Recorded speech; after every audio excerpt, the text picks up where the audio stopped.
63वा national award मिळवणारा चित्रपट रिंगण हा नक्कीच स्पेशल आहे। मकरन माने यांनी दिग्दर्शित केलेल्या या चित्रपटामध्ये नेमकं काय आहे हे जाणून घेऊया चित्रपटाच्या ट्रेलरवरून। क्रमांक 1, नुकताच फादर्स डे होऊन गेलाय आणि त्या निमित्ताने बाप लेकाची ही कथा इथे पाहायला मिळणार आहे 30 जूनला। आई नसलेल्या मुलाला बाबांनी मोठं केलंय, पण मुलाला आईला शोधण्याचे वेध लागलेत, अशी स्टोरी लाईन असणारा हा चित्रपट आहे। क्रमांक 2, आषाढी एकादशीच्या मौसमात हा चित्रपट येतोय। हे विशेष कारण चित्रपटात बाप लेक पंढरपूरची वारी करतायत, तेही एका विशेष कारणासाठी। त्यामुळे रिंगणच्या निमित्ताने पुन्हा एकदा पंढरपूर दर्शन रुपेरी पडद्यावर घडेल असं दिसतंय।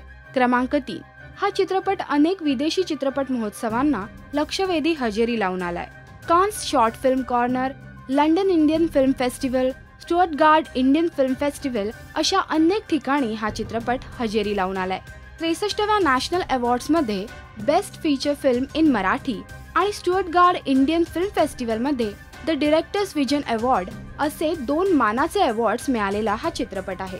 क्रमांक 4, चित्रपटातला बाल कलाकार साहिल जोशी हा नवा चेहरा अगदी गोड आहे। त्याचा अभिनय ट्रेलर मध्येच उठून दिसतोय। उत्तम अभिनय करणाऱ्या बाल कलाकारांसाठी मराठी इंडस्ट्री विशेष ओळखली जाते, त्यामुळे साहिल जोशी सुद्धा नक्कीच दखल घेता येईल असा कलाकार आहे। क्रमांक 5, चित्रपटात 2 गाणी आहेत आणि दोन्ही गाणी रोहित नागभिडे यांनी कंपोज केली आहेत। त्यापैकी देव पाहिला हे गाणं अजय गोगावले यांनी गायलंय, तर विठ्ठला हे गाणं आदर्श शिंदे यांनी गायलंय। दोन्ही गाणी खूप सुरेख आणि श्रवणीय झाली आहेत। तर ही होती 5 कारणं रिंगण हा चित्रपट पाहण्याची। रिंगणचा ट्रेलर जर तुम्ही अजून पाहिला नसेल तर तो नक्की पहा आणि तुम्हाला ट्रेलर कसा वाटला आम्हाला नक्की सांगा या व्हिडिओच्या कमेंट सेक्शन मध्ये।